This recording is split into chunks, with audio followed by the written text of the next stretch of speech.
भारत, हर वक्त सच के साथ। नमस्कार, आप देख रहे हैं यू भारत और मैं हूं आपके साथ मनीषा पाटीदार। रुक करेंगे आज की हेडलाइंस की ओर।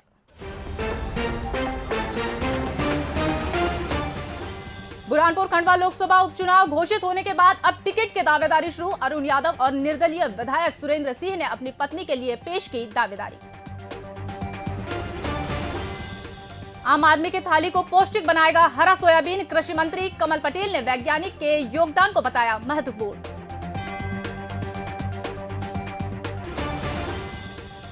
भोपाल में क्राइम ब्रांच ने सटोरियों को हार जीत का दांव लगाते हुए किया गिरफ्तार। लाखों के हिसाब में सट्टा पर्ची बरामद।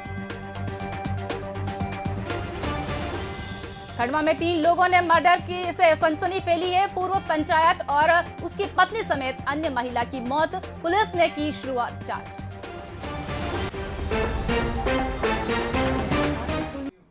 अब खबरें विस्तार से। बुरहानपुर खंडवा लोकसभा उपचुनाव की तारीख घोषित होने के बाद अब टिकट की दावेदारी शुरू हो गई है। कांग्रेस से जहां अरुण यादव और निर्दलीय विधायक सुरेंद्र सिंह अपनी पत्नी के लिए दावेदार पेश कर रहे हैं, बीजेपी भी घमासान कर रही है और पूर्व सांसद नंद कुमार सिंह चौहान के पुत्र हर्षवर्धन सिंह चौहान के साथ पूर्व मंत्री अर्चना उम्मीदवार का दावा जता रही है। बुरहानपुर खंडवा लोकसभा सीट से सांसद नंद कुमार सिंह चौहान के निधन से खाली सीट होने वाले उपचुनाव की तारीख घोषित होते ही चुनावी रण शुरू हो गई है। सभी दलों में टिकट लेने की होड़ मची है। कांग्रेस की ओर से अरुण यादव की दावेदारी है तो निर्दलीय विधायक सुरेंद्र सिंह शेरा ने भी अपनी पत्नी की उम्मीदवारी के लिए ताल ठोक रखी है। मैं तो कमलनाथ जी पे डिपेंड हूँ, सोनिया जी पे डिपेंड हूँ। अगर वो टिकट देंगे तो बिल्कुल चुनाव लड़ेंगे। अपने हमारी दावेदारी पेश करी, पूरे खंडवा लोकसभा के 150 लोगों को ले गया था मैं, और सभी विधानसभा के लोग कम से कम 20-20, 25-25 हर विधानसभा के लोग गए थे और सबने अपनी बात रखी। आदरणीय कमलनाथ जी से बात रखी। टिकट किसको मिलेगा नहीं मिलेगा मैं तो कोई उसके लिए अधिकृत नहीं हूँ, दिल्ली अधिकृत है। दिल्ली जिसको भी टिकट देगी, केवल खंडवा लोकसभा नहीं 4 जगह और चुनाव होने हैं, जो दिल्ली तय करेगी वो हमारा उम्मीदवार होगा और हम उसके लिए जी जान से काम करें, उसको जिताएंगे। यहाँ से ये हमारा एजेंडा है। बीजेपी में भी टिकट को लेकर मारामारी है। पूर्व सांसद चौहान के पुत्र हर्षवर्धन सिंह चौहान और पूर्व मंत्री अर्चना चिटनिस ने के बीच जंग चल रही है। हालांकि वे हाईकमान का फैसला मानने और भारी बहुमत से उपचुनाव जीतने के लिए काम करने को कह रही है। जो वर्षों से काम कर रहे हैं कार्यकर्ता, पार्टी उनको जानती है, पहचानती है, समझती है और कार्यकर्ता अपने बारे में निर्णय नहीं करता। कार्यकर्ता के बारे में निर्णय भारतीय जनता पार्टी का संगठन करता है और वरिष्ठ नेतृत्व करता है। कार्यकर्ता के नाते से सतत काम करती रही। दोनों ही प्रमुख पार्टियों में टिकट को लेकर अभी से गुटबाजी शुरू हो गई है। यदि जल्द ही टिकट की घोषणा नहीं की गई तो ये गुटबाजी बढ़ने की आशंका है, जिससे दोनों पार्टियों को जीतने के लिए न केवल अतिरिक्त मेहनत करनी पड़ सकती है बल्कि नुकसान भी उठाना पड़ सकता है। दलहन और तिलहन के रूप में इस्तेमाल हो रही सोयाबीन की अब सब्जी भी बन सकती है। कृषि अनुसंधान केंद्र इंदौर के वैज्ञानिकों ने हरी फली वाली सोयाबीन की किस्म को विकसित किया है और इसमें आम आदमी की थाली और पौष्टिक होगी। खेती को लाभ का धंधा बनाने का संकल्प पूरा करने में देश के साथ मध्य प्रदेश के कृषि वैज्ञानिक महत्वपूर्ण योगदान दे रहे हैं। किसान नेता एवं कृषि मंत्री कमल पटेल ने कहा कि प्रधानमंत्री नरेंद्र मोदी ने देश में प्रचलित फसलों में 35 नई आधुनिक किस्में राष्ट्र को समर्पित की है। यह फसलें किसानों को आत्मनिर्भर बनाने में सफल होगी। उन्होंने कहा कि कृषि वैज्ञानिकों द्वारा विकसित की गई फसलों की यह नई किस्में छोटी और सीमांत किसानों के लिए बेहद फायदेमंद होगी। हमारे कृषि वैज्ञानिकों ने, कृषि अनुसंधान केंद्रों ने, हमारे कृषि विश्वविद्यालयों ने मध्य प्रदेश में अनेक किस्म की अनाज जैसे ज्वार, मक्का, चना, सरसों, मसूर की नई नई वैरायटी जो रोग प्रतिरोधक क्षमता जिनके अंदर है, जो उत्पादन भी अधिक होगा और पोषक तत्व भी उसमें अधिक होंगे, ताकि हम हमारे बच्चों को, हमारे लोगों को पोषक तत्व युक्त अनाज खिला सकें। महिलाओं को शिक्षित, स्वावलंबी और सशक्त बनाने के लिए बीजेपी महिला मोर्चा ने नई पहल की है। मोर्चा अब महिला सशक्तिकरण के लिए चलाई जा रही है। केंद्र और राज्य सरकार की 4 ई यानी एजुकेशन, एंटरप्रेन्योरशिप और एम्प्लॉयमेंट और एम्पावरमेंट की योजना पर काम करेगा। महिला मोर्चा के प्रदेश अध्यक्ष माया नारोलिया ने भोपाल में मीडिया से चर्चा में बताया कि इन 4 योजनाओं की मॉनिटरिंग के लिए प्रदेश स्तर पर एक केंद्र बनाया जाएगा। मोर्चा की प्रदेश, जिला एवं मंडल स्तर तक पदाधिकारी इस योजना में शामिल होंगी।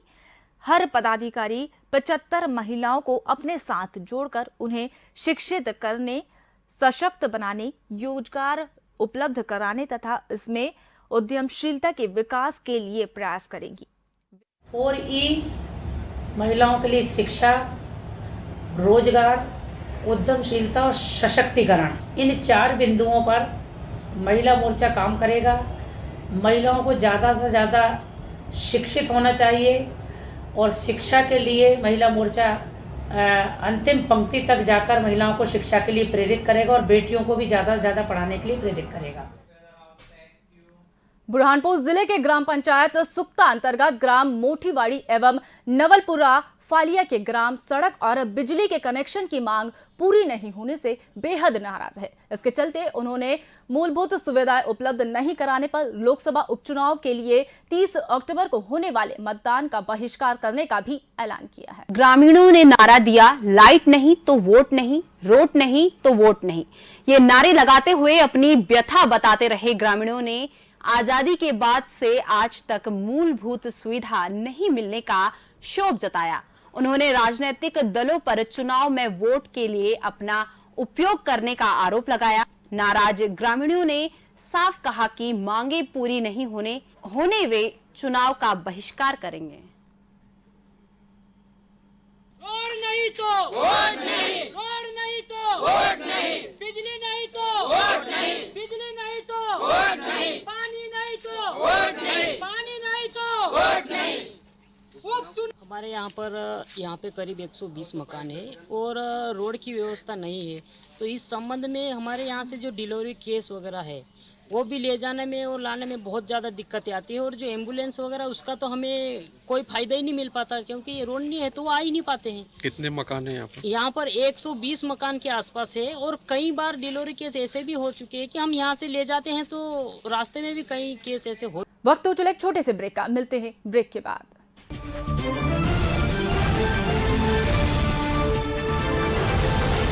हम हैं यू भारत, हर वक्त सच के साथ, सनसनी नहीं सिर्फ सरोकार, विश्वसनीयता के साथ सटीक खबरें, हर मुद्दे की पड़ताल, हर मुद्दे पर नजर, चप्पे चप्पे की खबर, सरकार से करेंगे सवाल, बनेंगे जनता की आवाज। हम हैं यू भारत, हर वक्त सच के साथ। मैं यू भारत चैनल को अपनी शुभकामनाएं प्रेषित करती हूं और ये उम्मीद करती हूं कि जिस तरीके से आज देश में समस्याएं हैं उनको उजागर किया जाएगा, ईमानदारी के साथ पत्रकारिता के जो कर्तव्य हैं उनका वहन किया जाएगा और हमारी शुभकामनाएं हैं। हम हैं यू भारत, हर वक्त सच के साथ।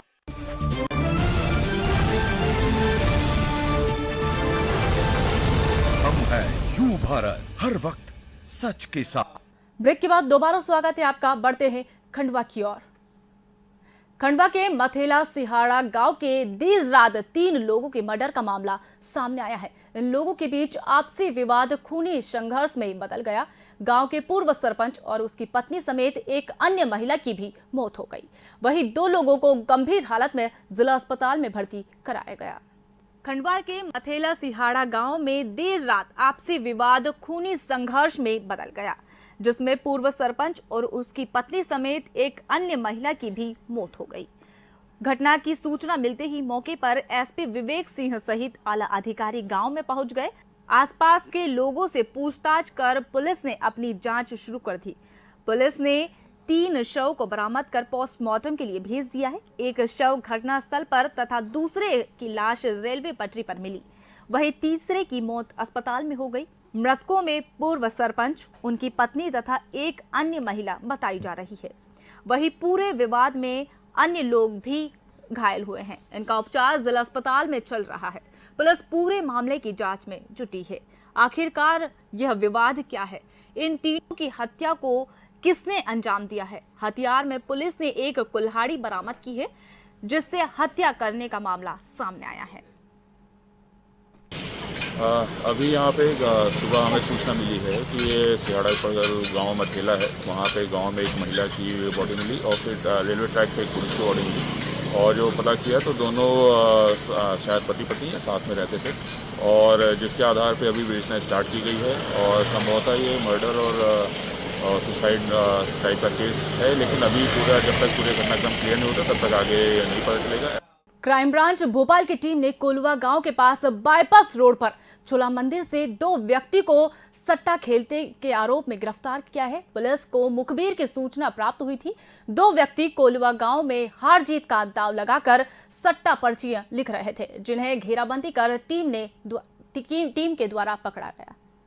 क्राइम ब्रांच की टीम को मुखबिर द्वारा सूचना प्राप्त हुई कि 2 व्यक्ति कोलवा गांव बाईपास रोड छोला मंदिर क्षेत्र में हार जीत का दांव लगाकर सट्टा पर्चियां लिख रहे हैं एवं अवैध लाभ कमा रहे हैं। इनका वारदात का तरीका था, ये गाड़ी में बैठकर मोबाइल फोन से रुपये पैसे का दांव लगाकर सट्टा खेलते थे। दोनों के कब्जे से नकदी रुपये, मोबाइल फोन, पर्चियां, हिसाब किताब के रजिस्टर एवं स्विफ्ट कार आदि जब्त कर टीम द्वारा वैधानिक कार्यवाही की गई। वृद्ध दिवस पर बुजुर्गों की एक ऐसी तस्वीर हम आपको दिखाने जा रहे हैं जो आपको और सिस्टम को झंझोर कर रख देगा है। खंडवा के रामनगर स्थित दादाजी वृद्ध आश्रम में सरकार से प्राप्त होने वाला अनुदान पिछले 2 वर्षों से नहीं मिला, जिसकी वजह से यह रहने वाले बुजुर्गों को खाने पानी के भी लाले पड़ रहे हैं। सरकारी सिस्टम की यह तस्वीर आपको सोचने पर मजबूर कर देगी है। पूरी रिपोर्ट देखिए खंडवा से। अपने परिवार के परिकृष्ट दर दर भटकने वाले इन बुजुर्गों को एक आश्रय मिला था, वह भी इन बुजुर्गों से छूटने के कगार पर है। आप इन वृद्धों की आंखों और चेहरे को देखिए। अपने ही लोगों के ठुकराए जाने के बाद बड़ी मुश्किलों से अपना घर मिला था। खंडवा के रामनगर स्थित श्री दादाजी वृद्ध आश्रम में 20 बुजुर्ग, जिसमें महिलाएं और पुरुष दोनों थे। केंद्र सरकार से अनुदान प्राप्त इस आश्रम में कोरोना के बाद से फंड नहीं मिलने की वजह से आश्रम का संचालन मुश्किल से होता है। आश्रम प्रबंधक अनीता सिंह ने बताया कि आश्रम की स्थिति बदतर है। अब तो सब्जी बाजार से लाना पड़ती है और किराने वालों को 2 महीने का उधार बकाया है। निराश्रित बुजुर्गों के लिए संचालित वृद्धाश्रम 2 साल से कर्ज में डूबा है। केंद्रीय अनुदान से चलता है वृद्धाश्रम, तो केंद्रीय अनुदान से हमें जब अनुदान मिलता है तो हम लोग अच्छे से चौड़े पे चला पाते हैं। अभी 2 साल से हमारे को बंद हो गया, मतलब आ नहीं रहा है। बंद तो नहीं हुआ है, मतलब आ ही नहीं रहा है वहाँ से। जो भी वहाँ पे ऊपर प्रॉब्लम है दिल्ली स्तर पे, तो वहाँ से नहीं आने से हम लोग को तो यहाँ परेशानियों का सामना निश्चित रूप से उठाना ही पड़ता है, क्योंकि 2 साल हो गए हैं जैसे तैसे हम लोग चला रहे हैं अपनी तरफ से।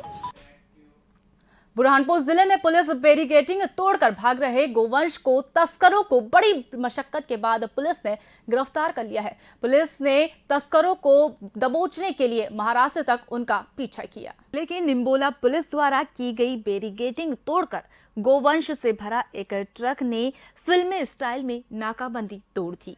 इस पर तत्काल हरकत में आई पुलिस ने उसे पीछा करके पकड़ने की कोशिश की, लेकिन वह महाराष्ट्र की सीमा प्रवेश कर गया था। लेकिन पुलिस ने भी हिम्मत नहीं हारी और पड़ोसी राज्य के रावेर गांव में घेराबंदी कर ट्रक को रोक लिया। ट्रक में 30 बेजुबान ले जा रहे थे। पुलिस ने अवैध परिवहन के आरोप में 2 आरोपियों को गिरफ्तार करके ट्रक जब्त कर लिया है। ग्वालियर में मामूली बात पर बहस के बाद पड़ोसी ने 8 साल की बच्ची पर पालतू कुत्ता छोड़ दिया। छत पर खेल रही बच्ची को कुत्ते ने हाथ और पैर पर कई जगह काट लिया। इस दौरान उसकी 5 साल की छोटी बहन कूलर के पीछे छुपकर उसकी जान बचाई। बहुड़ापुर थाना क्षेत्र के 24 बीघा कॉलोनी स्थित सिल्वर अपार्टमेंट में चौथी मंजिल पर रहने वाले दीपक कुमार जैन के 8 साल की बेटी परी अपनी 5 साल की छोटी बहन के साथ छत पर खेल रही थी। तभी उनके पड़ोसी अनिल शर्मा के पालतू कुत्ते ने उस पर हमला कर दिया और कई जगह पर काट दिया। उसकी छोटी बहन ने कूलर के पीछे छिपकर अपनी जान बचाई। उसका शोर सुनकर परिजन छत पर पहुंचे और घायल बच्ची को अस्पताल ले गए। उन्होंने पड़ोसी को इस घटना के लिए डांटा तो वो बदतमीजी करने लगा। इसके बाद उन्होंने थाने में मामला दर्ज करवाया। मैं और मेरी बहन छत पर खेल रहे थे तो अनिल अंकल आए और कुत्ते को अपनी गोद में लिया। तो मैंने अंकल से कहा अंकल कुत्ते को ले जाओ, कुत्ते को ले जाओ, मुझे डर लगता है। तो अंकल ने इसको नीचे छोड़ दिया। फिर उसने मेरे ऊपर अचानक से हमला कर दिया। जैसे मम्मी चलाई वैसे वो अपने कुत्ते को लेकर नीचे चले गए। मैं यहाँ पर मेरा पूरा मास्क निकल आया। मैं रोज ट्यूशन जाती हूँ, उनका रोज गेट खुला रहता है। बहुड़ापुर थाना क्षेत्र अंतर्गत 24 बीघा कॉलोनी में सिल्वर अपार्टमेंट है। वहाँ पर दो पड़ोसियों के बीच का विवाद है। इसमें एक 8 साल की बच्ची थी एक आदमी की, दूसरे व्यक्ति के द्वारा एक कुत्ता पाला गया था। तो उस कुत्ते ने उस बच्ची को काट लिया, जिसको लेकर नोकझोंक हुई। मामला थाने तक पहुंचा। इसमें से 289 का प्रकरण पंजीबद्ध करके दिया गया। इस बुलेटिन में फिलहाल इतना ही। तमाम अपडेट्स के लिए बने रहिए यू भारत के साथ। नमस्कार।